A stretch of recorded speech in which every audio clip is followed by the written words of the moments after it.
welcome to Laguna Woods Stories.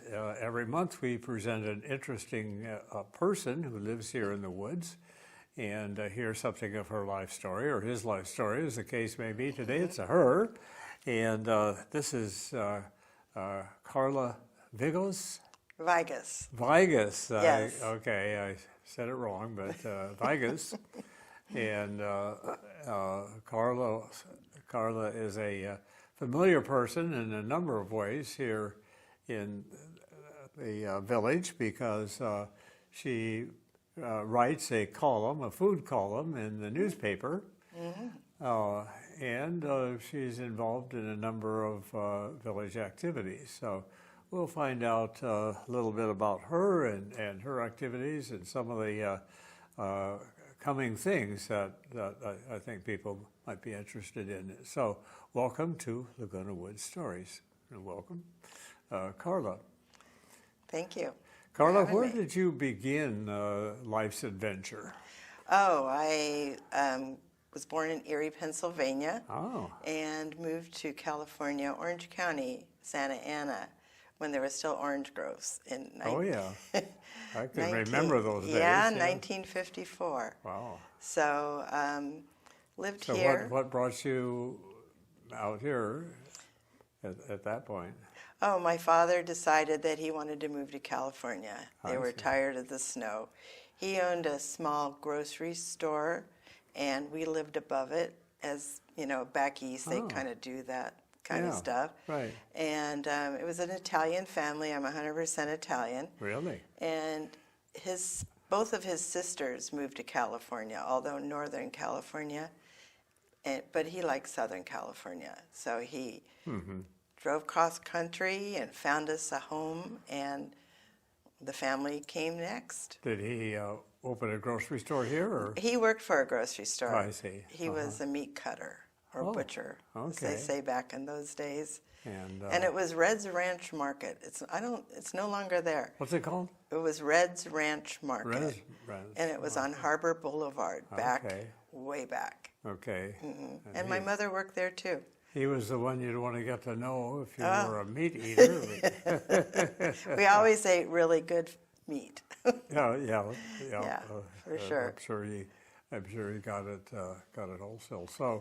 So you came out as a young girl, and what was it like for you making that transition from not all the way east, but quite a ways east to? Well, I was 5, so I don't really remember much of it. Right. And my brothers were younger than me, so it was 5, 4, and 1. Okay. So we adjusted well. We went to Catholic school. I went to St. Columban's School here in Garden Grove till the 8th grade, and then our family moved north to Livermore, California, to be with more family up there. And again, they owned a restaurant up there. Okay, so I can see the trend here. the food theme emerging already in your young life. So did you go all the way through Catholic high school, or how did that work? Well, no, they didn't have a Catholic high school in Livermore. So the transition was to public school, which I was apprehensive about. Yeah, I imagine. And everything really worked out well. Everybody was so welcoming, and I got involved in high school with being program chairman and pom-pom girl and all that. So it was good, really good. Yeah, well, you're so shy, probably. Oh, no, not at all. Not shy. And so one thing I did. That's very helpful when you're changing schools as a teenage, I guess, by then. Girl. Oh, I was. I think I cried all the way up to Livermore because I was leaving my friends here. Well, you probably don't get over something like that real quick. I was crushed, but really got adjusted very well. And after high school, I did a short 6-week class or schooling in Dijon, France, and I took some cooking classes there as well. Okay. So I think I was. So you have the Italian blood and Italian mother and father that taught you something about food, and then you went to school in France, Yes. in Dijon, and that must be the place where they make mustard, right? Oh gosh, it was in everything that the cafeteria made. Is that right? I just recently started to like Dijon mustard again because it was overwhelming. Yeah, yeah. But I did have my first nails there, escargot. Oh, okay. Yeah. Don't really. I've yet to experience escargot. Well, it's I all in understand the it tastes good. But garlic butter sauce that goes with it. Yeah. That's the whole thing. as long as you drown it in enough garlic. Yeah, but my mother was an excellent cook. Uh-huh. And we would have family get-togethers on Sunday. Were the family meals, did you help? I mean, Yes. as a teenage girl? I was helping, yeah. She made her own pasta. Oh. She made her own sausage. Oh, my we'd have goodness. the casings Wow. going. I mean, we're really into Yeah. the nitty-gritty of cooking there. Right. And she was an excellent baker, made wonderful pies. And I always preferred pies over cakes. Yes. Birthdays, definitely give me a pie, don't give me a cake. So, yeah. So you come by your interest in food quite naturally. I really do. And my daughter is just like me. Yeah. We finish one meal and we're already thinking about the next one. Like, what are we going to have for dinner? And I talk about food all the time, read about food. So is it, in your case, you come from a family background and your own personal background is more about the preparation of food, not necessarily the eating of it. Am I right on that? Right. No, I eat it too.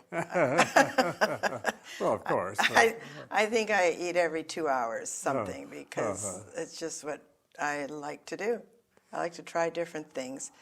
And 4 years ago, I was approached by the editor, Anita of the Globe, and asked me if I'd like to do a cooking column. How did it come to her attention that you were interested in cooking? Oh, okay. So during COVID, there was a front page article about people who were cooking at home. Because what would you, there was not much to do. Yeah. So from that stemmed her approaching me. Okay. Yeah. Yeah. And so somebody ratted on you, apparently. well, as a matter of fact, before COVID, the club, the Theater Guild, I was their hospitality person. And I think 2 to 3 years I was doing that, and I would make a full meal for the members. Oh, yeah. And it was really well received because our attendance grew. Yeah. And before the meeting, I would have a salad bar or a ham or potato bar, something. You're making me hungry. Quite a while till mealtime. I'm hungry too. And so, of course, everything closed down through when COVID happened, and that's when that feature article came up in the Globe. Restaurants started seating people outside in the parking lot. Yeah, so then I think it was in July or August 4 years ago is when I did a monthly column in the newspaper. And I always tried to incorporate a family story with it. So, how did I get this recipe?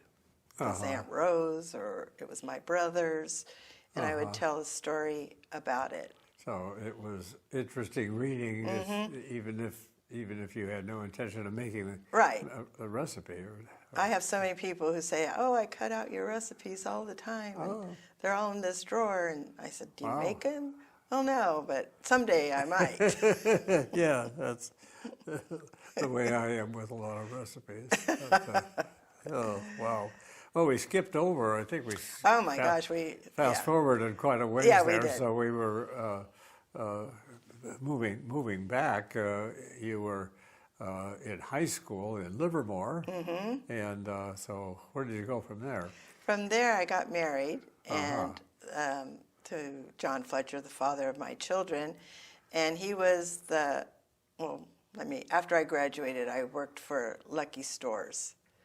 And he was the assistant manager, and I was a checker. And we fell in love, got married, and his dream was to not be a Lucky Store manager, but to own a vineyard.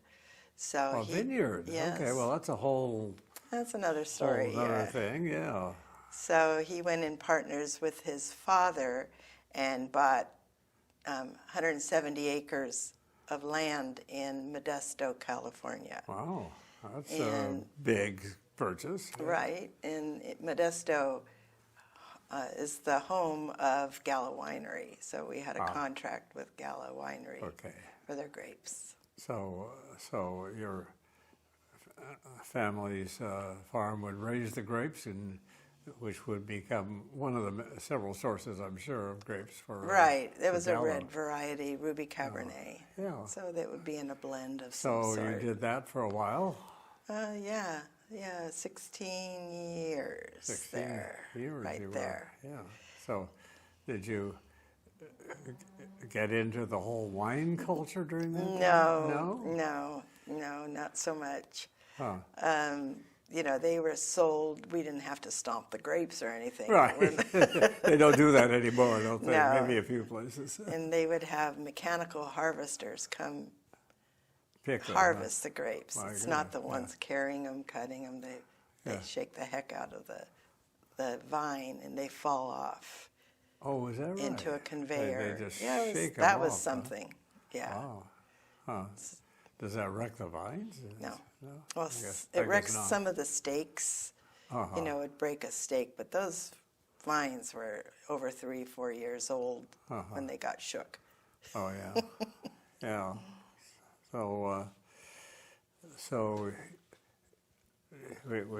we have some missing pieces of your story still, so take us to the next chapter. Well, from there, moved out when my husband passed away and the vineyard was sold, and then moved into town. I'm sorry about your husband. Yeah, so he... a young widow at that point. Yeah. And it was with how many children? 2. 2. Yeah, they were 13 and 16 at the time. Oh, wow.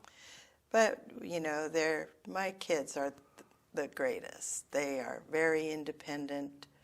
They grew up having lists of things to do because I always told them I'm not the only one that lives here. So Yeah, right. they still talk about it. I heard that message a few times myself, I remember. On Sundays, they would have the list. And it was always the same list, but they wanted me to write a list, the same list, so they could cross them out. Oh, okay. One is OCD, one just likes to cross things out. I don't know. I see.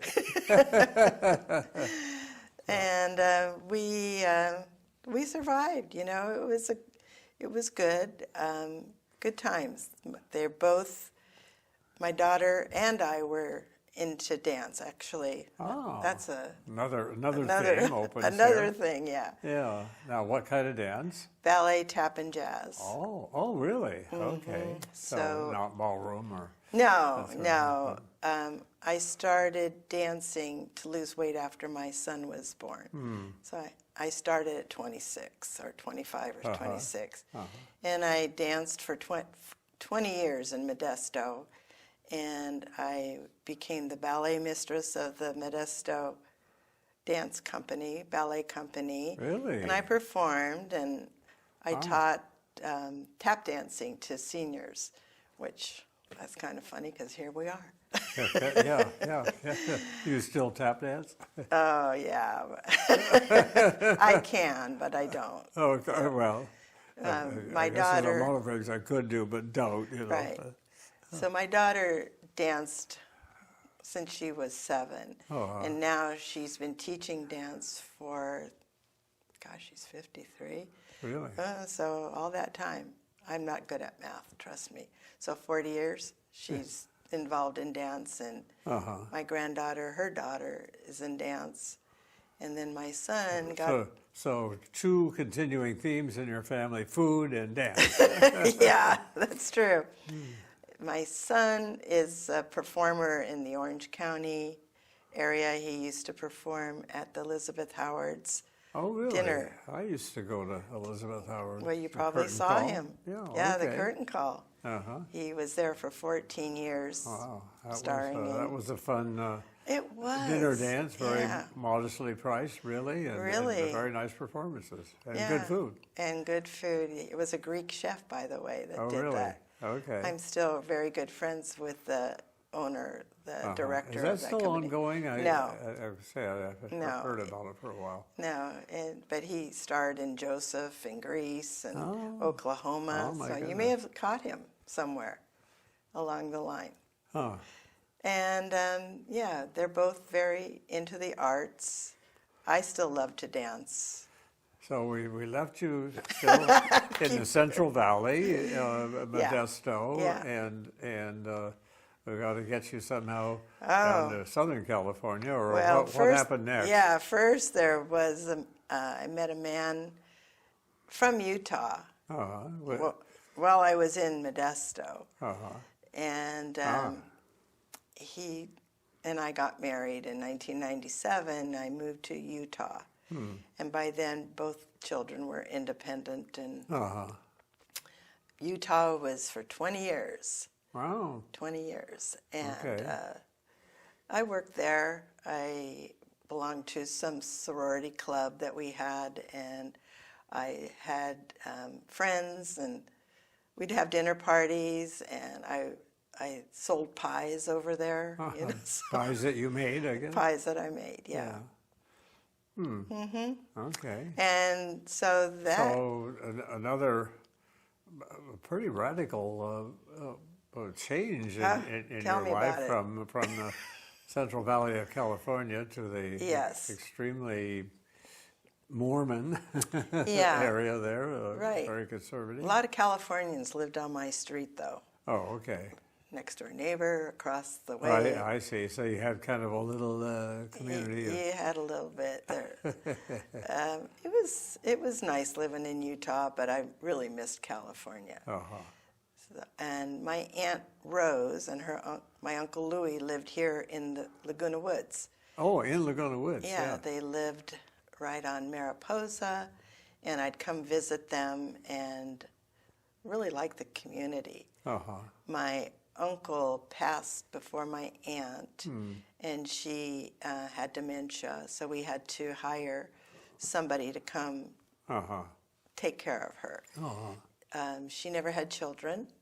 She had nieces, and I was one of and two other were her favorite nieces. I see. So when it came time that she ran out of money to pay for the people that took care of her, I bought her place, her manor, from her. I see. Okay. And from there, she continued to live there. She continued to live there with this very generous on your part. Wonderful family, but she passed. It was 3 months after I bought it. So the long-range plan was for her just to live there. And then I was still working in Utah. My husband had just retired, and he said, well, that could be our second home, you know. We could go, because my son lived in, this Orange County, and I'd love to come see his shows. And we remodeled the unit. So you were still living in Utah at the time, but you bought the house here. Yeah, it would come as like a little vacation, long weekends. Oh, it's a wonderful vacation venue. Where can you find all the goodies in a vacation place? Right. I had an upstairs neighbor named Ellie who introduced me to lawn bowling, and I'm still lawn bowling to this day too. But I love this community. 15 years now. But I didn't live here full time until 2017. And then it became full time. So, okay. So lawn bowling, another theme here. I don't think there's hardly any place that you could live that would have a better access to lawn bowling Oh, than what a here in Laguna beautiful- Woods. We have beautiful rinks and Really? The view is amazing, yeah. and people should try lawn bowling. It really is a fun sport. I'm plugging that. Yeah, I have observed it a little bit, and I know that the bowls, as they call it, Bowls, yeah. yeah, are not balanced, and they don't roll true. No, they're on a curve. So bias. You have to. They're gonna curve on you, and so it's not nearly as easy as it No, appears. it's not like bocce, and it's a 2-hour game. So you know, but it's good exercise, and it's what a view. Yeah, what a view. Yeah, it's hard to find places where you could do lawn bowling because it takes a lot of. The rinks are big. Yeah, the rinks are big. And takes a lot of space. Yeah, Laguna Beach has a beautiful lawn bowling area. And, you know, we go over there to bowl too. Tournaments. Ladies' Day, it's called. And, yeah, the club is growing, so it's nice to see younger people out there. So you moved into what was your place that you had purchased from From my aunt. From your aunt. Yeah. And now that's how many years ago? 15. No, But I bought I bought another place. Oh, I see. My aunt's was downstairs with somebody above, and I always loved the Cordobas.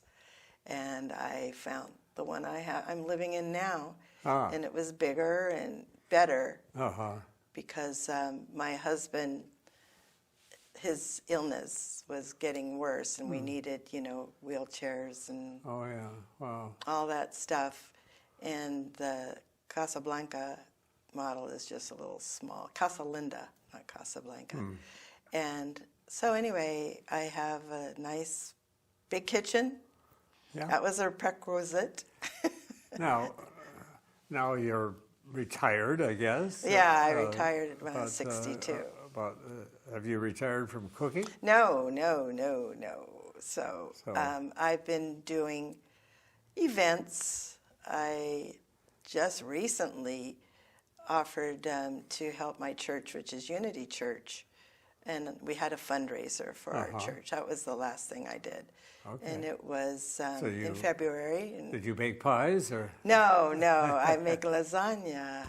Oh, okay. Oh, well. I did a meat lasagna, vegetarian lasagna, roasted vegetables, you know, so something for everybody. Wow. And it was very profitable for my church, and I donated my time for it, and they paid for my supplies. So you got to do something you love to do anyway, and to do good at the same time, which is exactly, which is a nice nice combination. And then I have my boyfriend Jeff Sinclair has his own little production company. I take it your husband passed away. Yeah. Yes, he did. And so we know the name Jeff Sinclair from Rock of Ages. Rock of Ages, yes, right. So he's the lead singer, is he? He's the lead singer. Okay. Yeah. So they play every first Saturday ongoing here in the village, and we have huge fun, huge crowds. Yeah. And a lot of dancing. Yeah. Keep dancing. So I dance for 3 hours. Every Saturday, I think of the whole month, there's one band or another. Oh, yeah, you can dance anywhere. Playing. Those are all rock music, and there's ballroom dancing Friday nights and Sunday nights every week, as well as other opportunities. They just played TGIF last Friday night. Well, it'll be, So. And they had the biggest crowd ever. Oh, really? That's what they told us. So it was a lot of fun. Yeah. He's a great singer, personality plus. And if you dance enough, you get to eat more. Yeah. Good one. Yeah. So that's fun. What do you especially enjoy cooking? Italian food. Oh, okay. Yeah. Go back to your roots. 100% Italian. You can't. But there's a lot of different kinds of Italian food. Yeah. Well, I Do you love. especially like the pastas? I do. Yeah, I love the pastas. I could. Yeah, the lasagna, the meat lasagna. I just made gnocchi for my cousin from Ohio. Visited last week, and I made homemade gnocchi. You know what that is? What is it? Gnocchi. I don't know. It's those little. It's like a little ball, but it's got a groove in it, and you can have a regular sauce on them or a pesto. Traditionally, they're made out of potatoes and flour, but I like to do them with ricotta because they're so much lighter. Okay. But it's intensive. It took me 2 hours to make them. Wow. Well, you're, I'm going to say your audience, but I guess it's not really an audience, but your people who get to eat your food, do they Oh, yeah. really understand or appreciate it, what They it costs? do, yeah. Yeah. So for last couple birthday presents to my friends, I say, dinner at my house, invite 4 other people besides. And that's Wow.